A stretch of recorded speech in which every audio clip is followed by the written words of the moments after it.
world of pure imagination. Come with me, and you'll be. Come with me, world of pure imagination. Come with me, and you'll be. Welcome to the first episode of the Woke Joke Podcast. I am Andy from Mars, aka Andy Happney, and today I'm going to be just starting out by just telling a little bit about who I am and what brought me here. So, I am 31 years old, I'm from West Virginia, and I've been through a lot in my life. And I have been opened up to many different things that made my brain think, why? As we all have. And as far as my message and the reason that I'm doing a podcast, the reason why I've made content in the way that I have is because I want other people to wake up and I want other people to see that the world is not all sunshine and rainbows. And I don't want to bring negativity on anyone. I want people to acknowledge these things and then move about their life with this knowledge and just use it. So I did a project whenever I was in fifth grade, and that project was supposed to be a project that asked a question. And so this project I did was on the Pentagon, because I was in fifth grade just a couple years following 9/11, and it was fresh in my mind as a child. And I also found the structure very interesting, the Pentagon itself. So, what I did was I created a model of the Pentagon and I did research on both sides, on the quote unquote terror attacks and also on the architecture of the Pentagon, how and why it was built. And at a young age, I was already questioning things because on one side I studied the architecture and how it was built to withstand bomb blasts, and how it was this thick industrial concrete with steel reinforcements, and there were layers and layers of it. It was built to prevent any type of attack, and it was built low to the ground and spread out on a wide plain rather than being built like a skyscraper for our defense headquarters, because it was just that. They wanted it to be um, less susceptible to a terror attack, and that's why they built it that way. So it's just ironic that things would unfold that way. But that is where things started for me on digging into things and just wondering why, on a lot of different topics, and also really just wondering, why have we not been told the truth? Is there a reason why? Is there an underlying reason behind everything? It's the reason why we're lied to about majority of things. I think that's where my mind goes with that, but that's that. So overall, what made me look into conspiracy theories? It started with 9/11, but then as I got a little bit older and as I got into my teenage years, I started to, think about things like every teenager does, as we acquire all this knowledge that's force fed into us in high school. You got chemistry and all these high level math classes, calculus and trigonometry, and, we're forced to study all these historical facts, and we're fed all this information all at once during the most kind of, thought provoking period of our life, to the point where all these thoughts we have as teenagers that are creative, that are maybe a little against the system, they're kind of pushed down by that stuff that's force fed. And then as I got to college, um, started to think a lot more about things as I got out there in the world. like a lot of other people do. And I was opened up to a plethora of information. Once you get to college and you start talking to other people that are from other places, they may have different ways of thinking. Some concepts may not be so crazy to them as they are to you because they grew up hearing about it. Maybe it was more local to them, more central to them. Um, or maybe it's just a way of thinking their family had that yours didn't.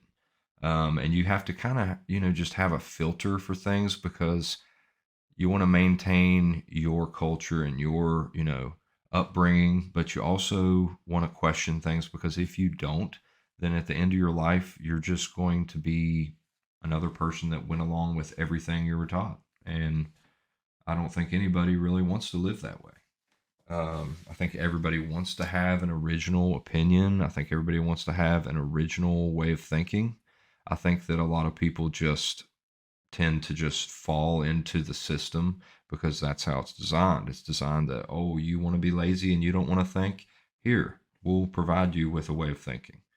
Um, but as far as once I made it to college and what really got me going down this path toward talking about this kind of stuff was whenever I started really hearing about the Illuminati.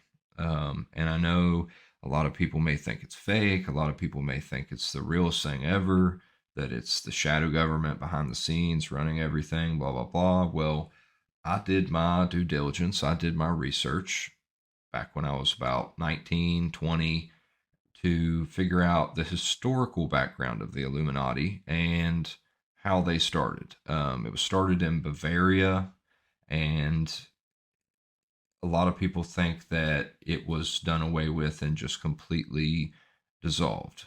But others think that maybe other secret societies and organizations, such as um, like the Freemasons, that they were kind of infiltrated by the Illuminati, and that is just kind of a face for the Illuminati now.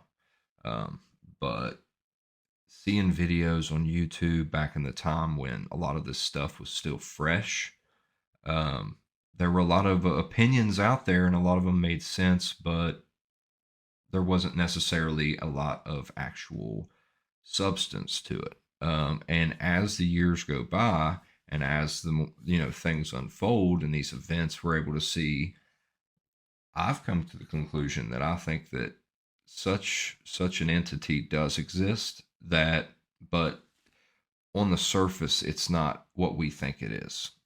Um, I think that there may be a collection of very wealthy individuals that make decisions based on their best interest, and not the people's. And it's those people that make the decisions for our government, for corporations, and for everything in our country and on our planet as a conglomerate.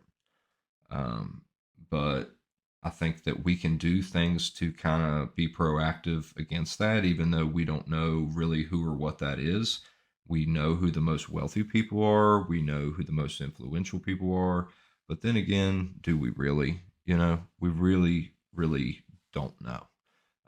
There may be some people in other countries all throughout the world that hold such wealth in capital that is just off the books that we don't know anything about.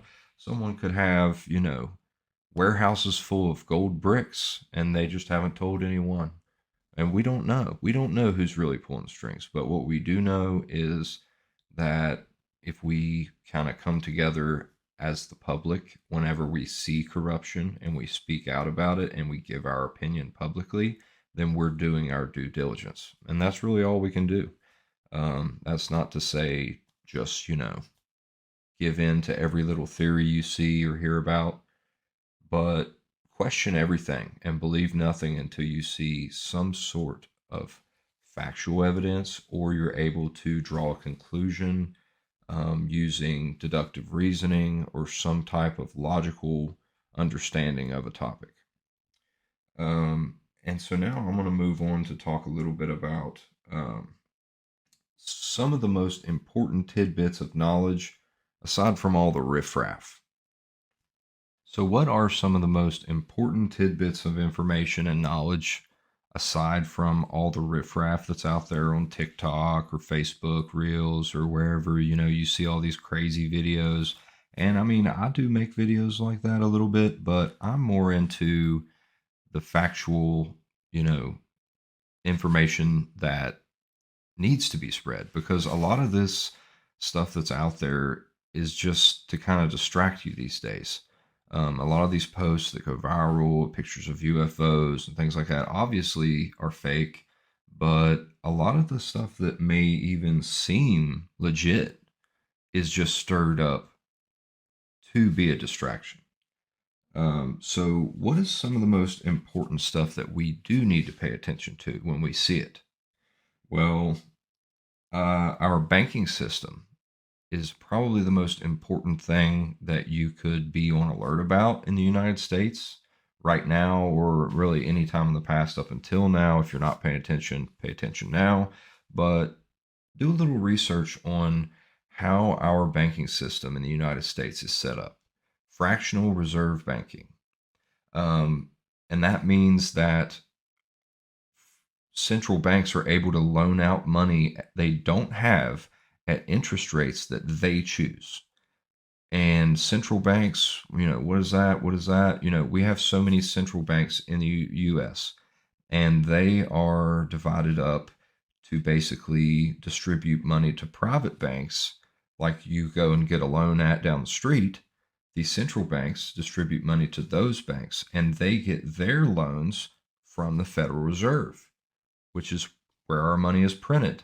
It used to be backed by gold, but it's no longer backed by anything.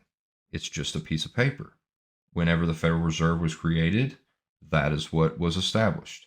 And it really didn't take full effect until we did away with the gold standard, which once we created the dollar and the Federal Reserve form of printing money, it kind of, there was a period there where people were like, oh, is my paper, is it backed by gold?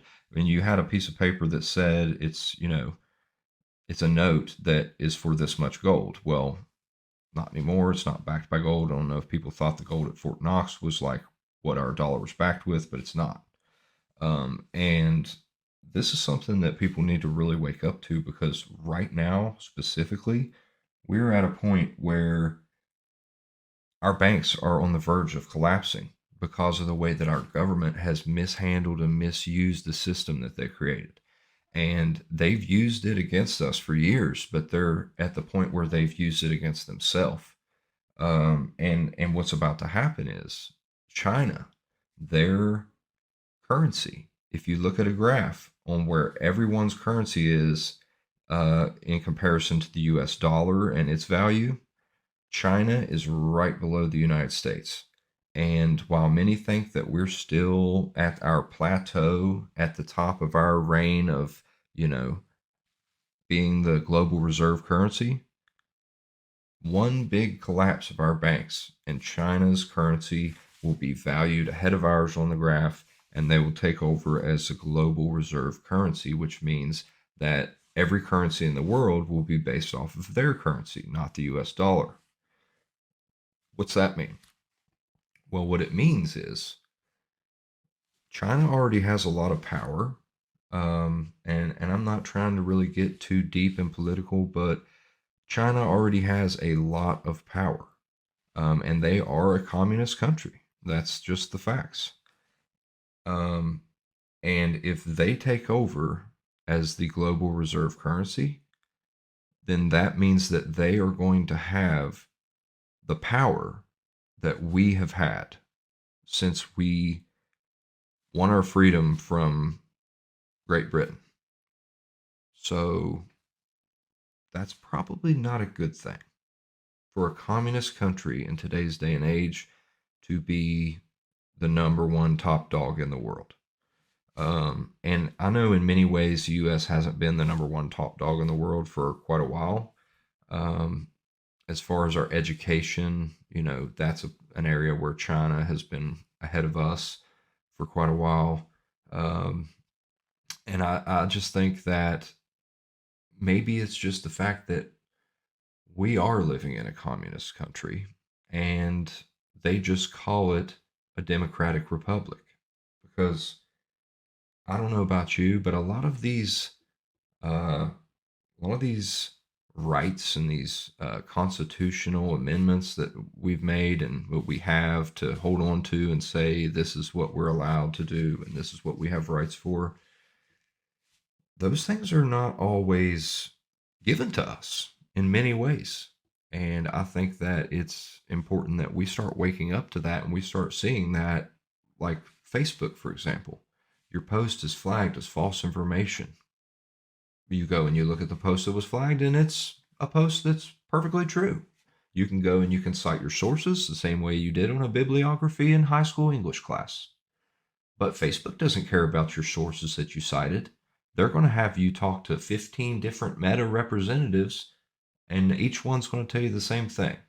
We have independent fact checkers that we work with, and they look over and check the validity of your thing, and they are not affiliated with any political party. What's that have to do with anything? I wasn't even thinking about it till you said it, but now I'm thinking about it. That's the way I think whenever I see that. Um, so yeah, something else that I think people need to really keep their eyes open to, aside from all that jibber jabber, is you know these subliminal messages that are put in commercials, that are put in movies, that are put in shows. You know, it's shown right to you. It's right there in your face, and you just a lot of people are like, oh, they're looking for every reason for it not to be what it looks like. There's two types of people. There's a type of person that sees something and they've been exposed to evil. They've been exposed to what kind of world this really is. And so when they see something, they question it in that respect. But then you have the people that are just blind, that, maybe were a little sheltered growing up. Maybe they, just were taught differently, that, maybe they had things ingrained in their brain in school to a certain extent, to the point where they just, they're like, oh, I don't really know what to believe. I think that's all crazy. You know, it's okay. But everybody has a different point in their life where they start opening their mind up a little bit, at least, to some of these things that are possibilities. Um, and, going hand in hand with these subliminal messages that are put in, it is pre programming. I don't know if you've ever heard of pre programming, but what it is, predictive programming is a way of showing people, it's a psychological uh, it's almost like an experiment, but it's not an experiment because they know what's going to happen, because they've already done the experiments and they've already tested it and they know that it works. And what it is they show you things in movies that are going to happen, like natural disasters that aren't really natural disasters. Maybe they're man-made, catastrophe of some sort.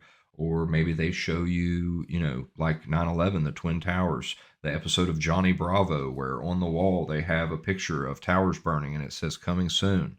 Or, there's tons of things with that, so that it's so that it will be more widely accepted when it does happen.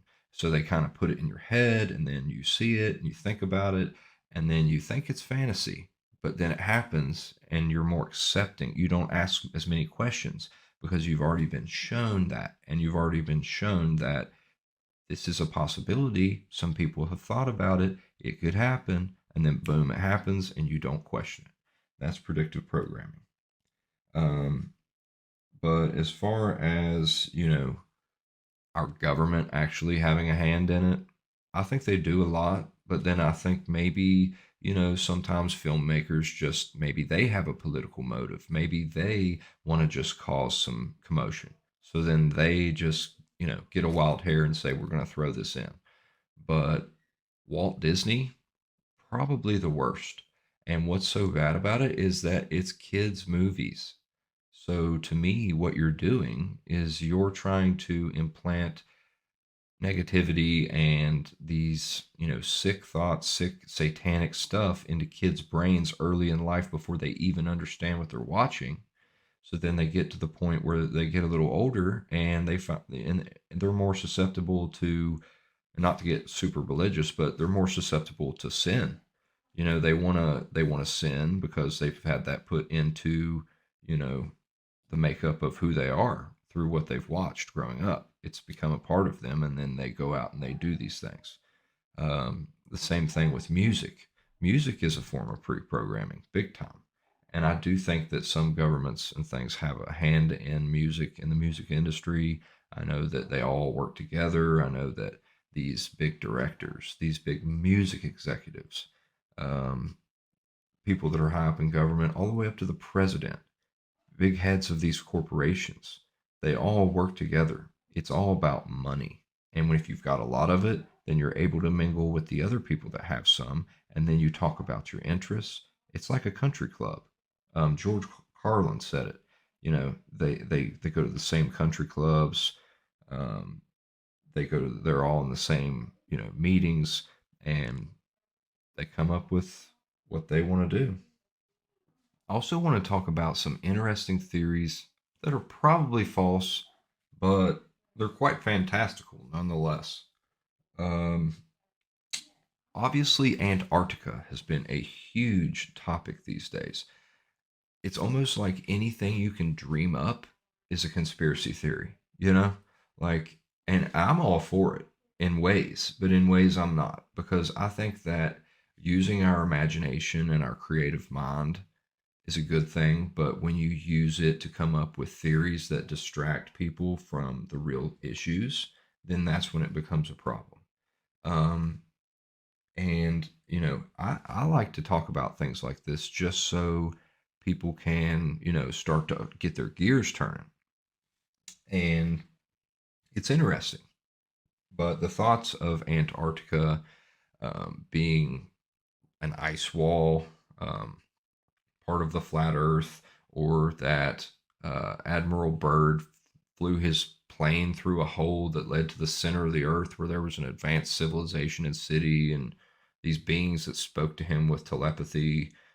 I think that's all interesting, and I think it's all very fantastic.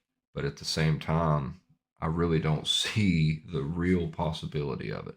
Um, Now, maybe if some pictures leaked that had some validity to them, or maybe if someone went there, and don't get me wrong, I am nothing like Alex Jones. I don't want nobody to ever compare me to that guy.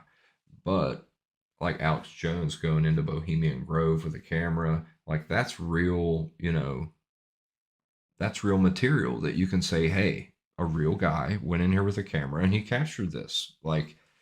But until I see something like that, I'm not so sure I'm going to believe that Antarctica is a portal to inner Earth, or that it is an ice wall with the flat Earth overflowing on the other side, or that it's a part of, just enclosing us in an ice ring, and there's other like territories out on Earth, like all over the place. The whole extra terra, I, I don't, I'm not a believer in all that, but I like to talk about it. It is interesting. Um, because I'm a man of what ifs. I really do like the whole what if there was an extra territory or two or three or 20 outside of this ice ring, and we really have been lied to our whole life, and we really didn't go to the moon, and we really haven't been to, it would be a string of lies a mile long, and eventually someone would blow a whistle. Just like Edward Snowden blew the whistle on the national security scandal of them collecting data. Someone would blow a whistle that, like, it's so much bigger. Someone would blow a whistle. There's no way that Edward Snowden blew a whistle on the NSA collecting data, but someone along the line would not blow a whistle if we really lived on a flat Earth, or we really hadn't been to space. Now, the moon landing, that's another story. I mean, moon landing, Buzz Aldrin has came out and said that we didn't really go there. Some people think he's whacked out of his mind. I think he's the most credible source we have. I mean, how many other guys were on there? Like three or four? I mean, I mean, people were like, I'm not going to believe that Earth is round until I go to space. And people say that's crazy, but This guy literally supposedly went to the moon, and he says we didn't go there. He says we didn't go there. There is a director that came out and claimed that he filmed the moon landing. That he was he did it all. He made them all put on harnesses, and he got the set ready looking like the moon. And people might say, "Well, we saw the takeoff. Did you see the landing? Were you on the moon awaiting them?" Because, we could very easily send a rocket into space, but that doesn't mean that we're sending men to the moon. And I think that there were just some things that we hadn't quite worked out yet. And I think that we pushed it so that we could be the first people to the moon. And they put a flag there, they said all this stuff. They've got pictures from space. Supposedly they were looking back at Earth. All that stuff, you think it's so crazy that it could be CGI back then. But I mean, in the late 60s, they were already making movies with special effects. I mean, it's very plausible that that could have been faked. Just me. As far as other interesting theories that I believe are probably false, but they're still very interesting, the flat earth theory. I know a lot of people talk about it. I know it's a big thing these days, and a lot of people that know I'm into conspiracies have said that they wondered why I don't believe in it. Well, I don't believe everything that's fed to me. It goes back to the same concept of why I do believe some other conspiracy theories. It's because I don't believe everything that's fed to me. I question it. And flat earth, I mean, I understand why people believe it. I understand why people are questioning it. I questioned it. I did my due diligence. I looked at every single study, and I could not help but just to laugh, really, especially after listening to people who are very intelligent and know all the specifics of, the mathematics, the scientific facts that they know, like Neil deGrasse Tyson. I mean, he knows he knows what's up, like, and he laughs at the flat Earth theory. Like, it just, and people are like, well, ask pilots, or there's pilots that have came out, or there's ship captains that have said this or that. Where's their account, and where is the evidence? Where is the breakdown, the mathematic breakdown? Because I've seen them test. They shot rocket up into space, this flat earth crew, trying to prove the earth is flat, and they fucked around and proved that it was round. Like, like, are you kidding me? Like, they messed around and proved the earth was round when they were trying to prove it was flat, and then they were like, uh-oh. Like, it's just wild. But moving on from all that, we're not even going to get into reptilians and all that stuff, because we'll talk about all that crazy stuff on another episode. But let's talk a little bit about uh, how do you stay motivated in today's society while still being alert of what's going on with current events and things like that. Now, I saw a psychologist when I was about 21. I was going through a really rough time, and I needed to speak to somebody who was kind of able to, you know, kind of steer my mind in the right direction. And this is what this man did for me. His name was Ernie Vecchio, and he did a lot of motivational speaking. He's a psychologist, and he really did help me to see that, you know, a lot of the negativity in the world isn't really meant for your consumption. Now, that might sound cold hearted.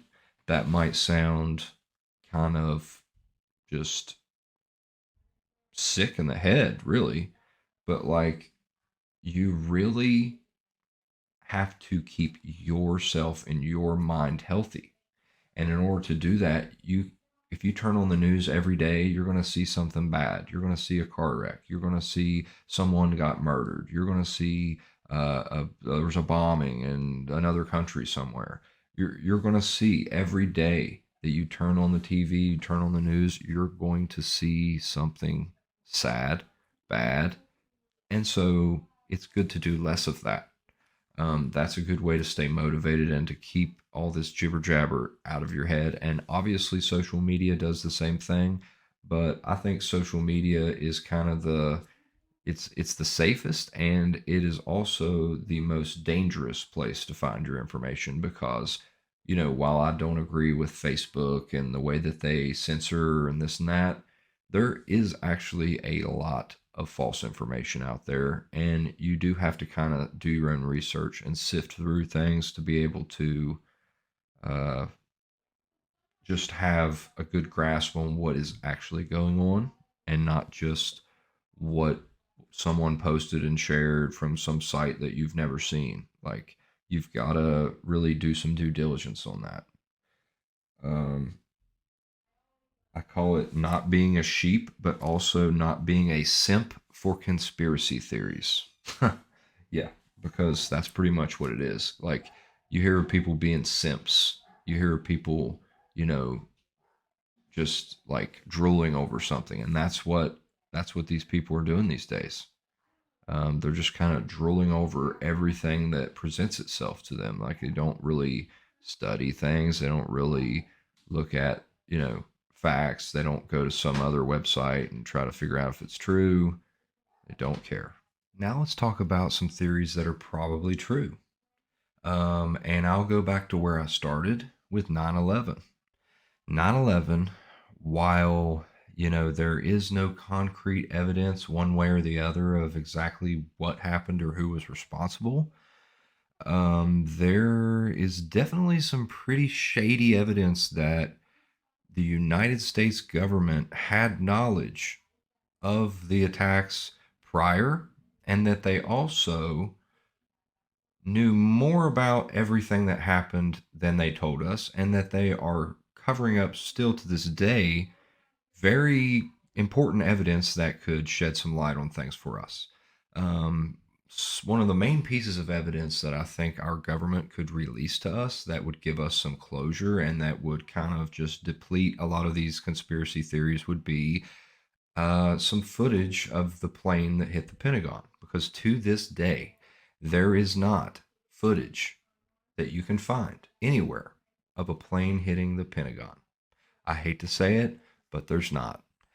The FBI released 5 frames of footage. Yes, 5 frames.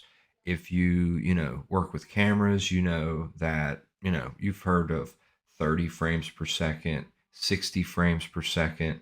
These are the capabilities of cameras of how many frames they're able to process in 1 second. So if these cameras these days can process, you know, 60 frames per second or whatever, why were we only given 5 frames total of total footage? It's like they took still images of an overall video that didn't show anything, and then they just mashed them together almost like a GIF and just put it out for us to see. That's what they gave us. And then they say that it's like a matter of national security of why we can't see it. That's a little bit strange to me, considering you're showing it the wall blow up of the Pentagon. So what is national security?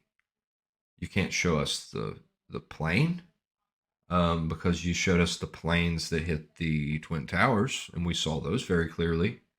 And there wasn't any real, confiscation of videos. You could still go on YouTube and find videos, go online, find videos of the planes hitting, the towers. Why is it you cannot go online and find a video of a plane hitting the Pentagon in Washington, D.C.? I've been there. I've drove right past the Pentagon, and I know it's a very, busy area. So why is it that at that time no one was, I understand a lot of the filming that people got on the Trade Center was the second plane because they were already filming from the first plane. But, you know, there The Pentagon went around and confiscated footage from gas stations and corner stores and anything in the area that had a security camera. They went around and confiscated it. There's no footage you can find. So that is a smoking gun. And I don't care what you say.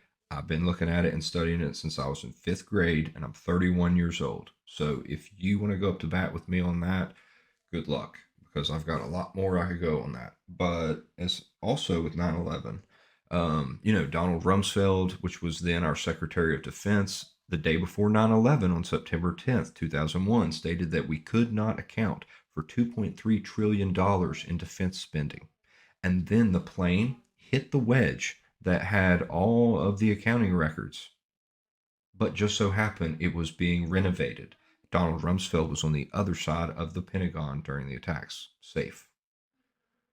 So, why did the plane make a huge J on its flight path to swoop down and hit directly into at ground level, which many pilots say is impossible for a plane of that size to fly at that speed at that level?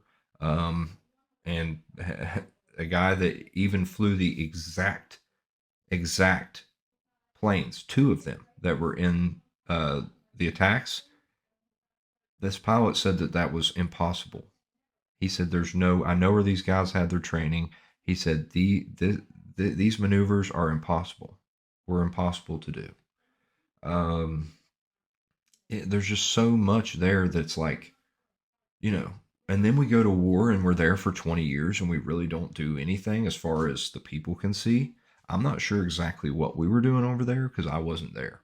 But all I know as far as a US citizen that I don't see that we accomplished much of anything in the Middle East except for going there and swinging our dick in the dirt.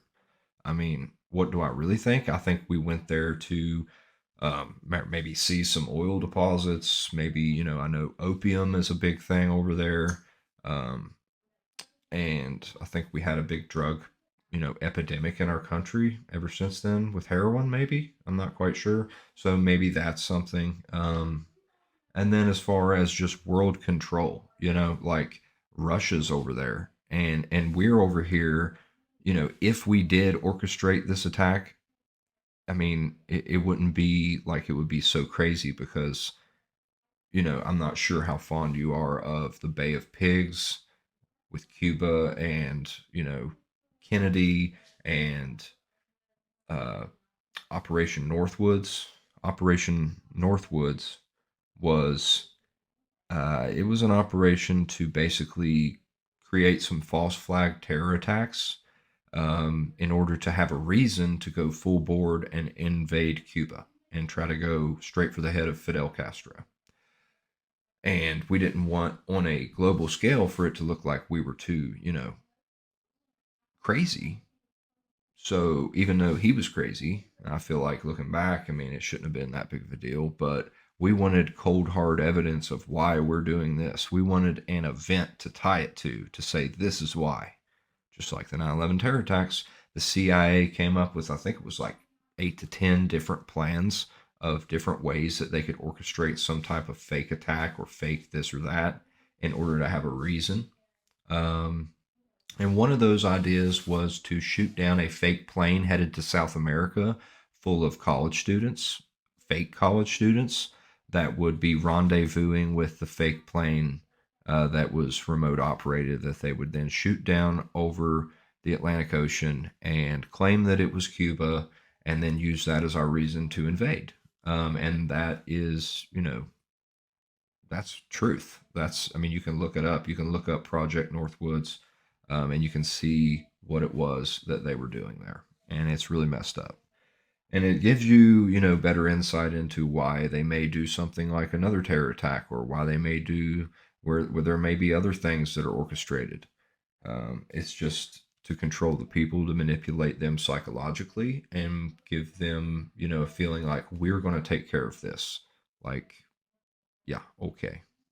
Um, and so, as far as that, we're going to start lightening it up a bit because, I'm not all about, you know, hardcore deep diving into stuff. I like to loosen up sometimes because how else could you deal with this world, you've got to be able to loosen up sometimes. And I like to tell stories. I'm a storyteller. Um, and this is going to be a little off the deep end compared to what we've been talking about, but I'm just going to go ahead and tell it. So everybody's got a story about shit. I mean, let's just be honest. Everybody's got a story. Everybody's got a crazy story about pooping their pants. Somebody they're with pooped their pants. Um, but I'll go ahead and tell this story. So I was at work one evening, and I am a chemical operator, and part of my job is to go down into this building, 4 stories down below ground level, 4 different sets of stairs, or 3 sets of stairs, and get down to this bottom level, check some things out, and then make my way back up. Well, on this particular day, I was not feeling too well. My stomach was not feeling great. And I got down to the bottom of this building, and I realized I got to shit. And at that point, I really didn't know what I was going to do. I kind of just walked around and tried to clench my butt cheeks together and hopefully it would go away. And it did for a brief second, almost like the eye of the storm. But little did I know that my eye was about to create its own storm. Um, so I start to make my trek up the steps. I walked up the first flight. I get up the first flight of steps. Everything's okay. I gallop over and go up the next set of steps. Get up to the second floor from the top. Almost there. And boom, it hits me. You're going right now. It was either shit my pants or find somewhere to shit. And thank you, Jesus, that I was able to find a place. And that place was in a huge industrial trash can. Yeah, there was a huge trash can. It was so high it wasn't like I could just plop my butt on it. Like I had to tilt it at like a 45-degree angle.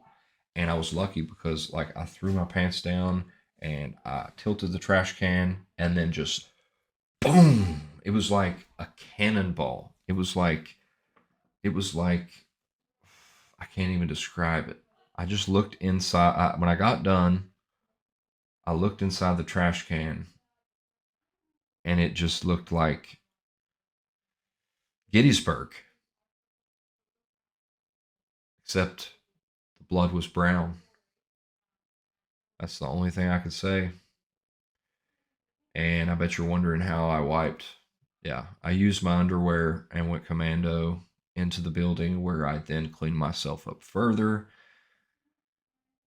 took out the trash, put a new trash bag in the trash can, assessed the area for any over splatter, and then I just went about my day. Yeah, so that was a little embarrassing, but no one really knew about it until now. But I figured I might as well share it because maybe someone would get a little chuckle out of it. But as far as my life and things, that's just kind of how it goes sometimes. My life is just a life that keeps you on your toes. I mean, my son is 5 years old now, and I feel like I've already raised 7 different 100-year-old men to, be like champions of racquetball. Um, I really don't know how I've done it because, starting out when he was a baby, I went to go change his diaper. And, first thing in the morning, it's like 7 a.m., birds are chirping, and I get my mouth pissed in, bro. My mouth got pissed in, and I don't know why. At that time, it's like, you got to learn how babies work. When they got a diaper and you pull it down in the morning, they got to pee first thing. And when that air hits it, it's like, psst, and it just happens. And I started to learn. I started to undo it, and then put it back down real quick. But at this point, I wasn't ready, and I just opened it up. Ah, I caught a mouthful of piss real quick, and that was the first time me and my son really bonded like that. And ever since then, I call him Salty. Yeah, that's kind of weird, but at the same time, it's like it is what it is. I've had shit on my hand before, and like you go to a restaurant and you're like,